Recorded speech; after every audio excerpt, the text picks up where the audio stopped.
Hello, good evening. This is Professor Khan, and this is Heat System Design Week 4. And this week we will discuss the types of heating systems available that you can install in a residential building.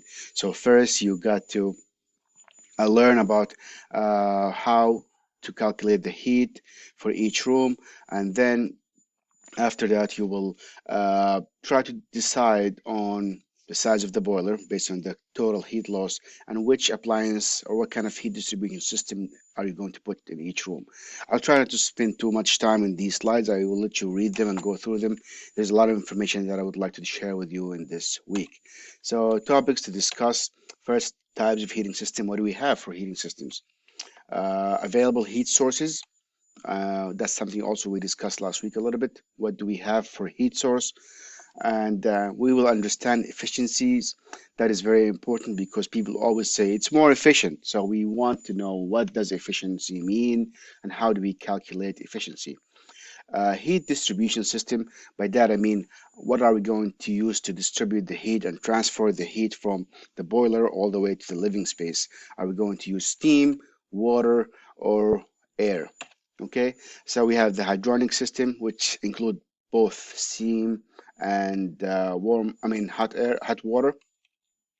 What do we use for radiators? What type of radiators are there, and how do they work? What is the basis of making a radiator?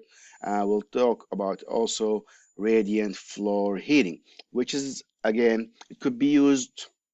I'm not going to get too much into the air system for radiant floor heating, but we'll talk about hot water for radiant floor heating. Steam system, you can imagine like a steam system going under hydronic, and we use the power of steam to push steam from low pressure to high pressure to heat a space. Forced air system, that goes with furnaces. So furnace heats air and boiler heats water. So we can use air to heat, to distribute the heat and transport the heat from the furnace to the living space. Okay, what fuel do we use and why? Right off the bat, I can say that we need to use whatever is available or whatever is more convenient. And it's up to the legislators and voters to know what fuel they want to use in their town. I mean, we did talk about this before, and we realized that some more fuel is available in certain towns than others. And sometimes you have a gas pipe, sometimes you don't. So it depends on what's available, but what is the difference? And if you have a choice, what choice would you make? So this graph here shows the abundance of natural gas that's been used in the US. So we use 50% for natural gas. That's in New England and some other places where heat is required more than 3 months of the year. Uh, Second, 3% uh, of locations do not have heating equipment. Those probably are in very warm climate, like probably Florida or Louisiana, even though now with climate change, you can see some places actually do some kind of emergency heat. A couple of years ago, there was a cold spell in Louisiana, and because they don't have any type of heat, they ended up freezing most of the pipes and having leaks. Moving on, propane 5%, fuel oil is 6%, wood and wood pellets 2%, and others. Could be biofuel, could be waste or what have you. And electricity is using heat pumps or electrical coils to heat.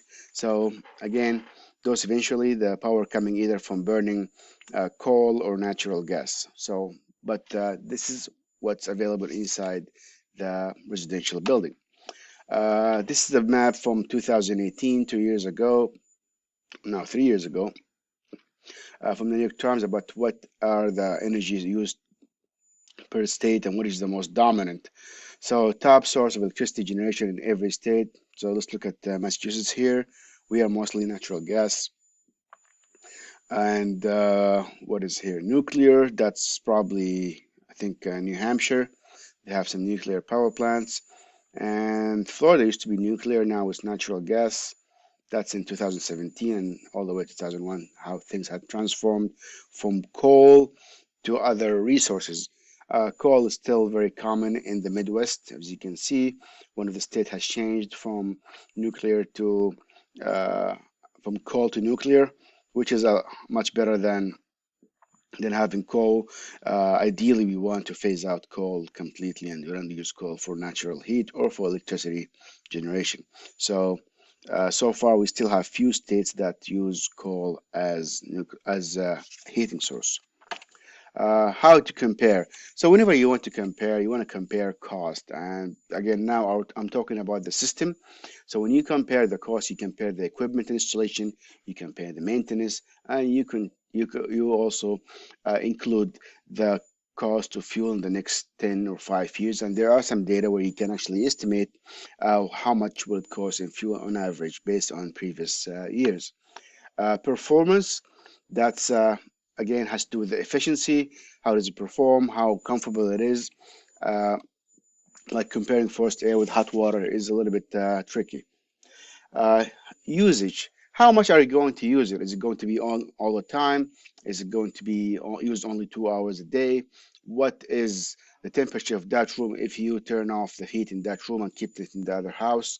And probably if you did the heat loss for the house, you realize that heat does not stay in one place. Eventually, if you leave one room off without heat, the other heat will come all the way from the other rooms.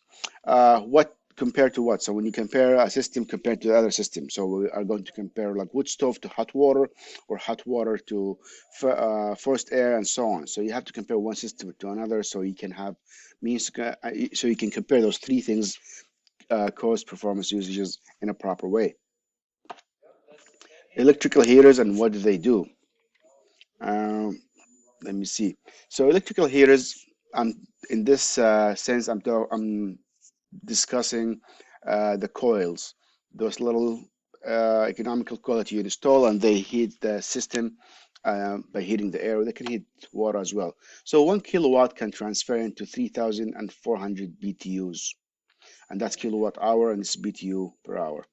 The efficiency of electrical heaters is 99.5%. That's pretty high, comparing that we are going to transfer all the heat getting there into air.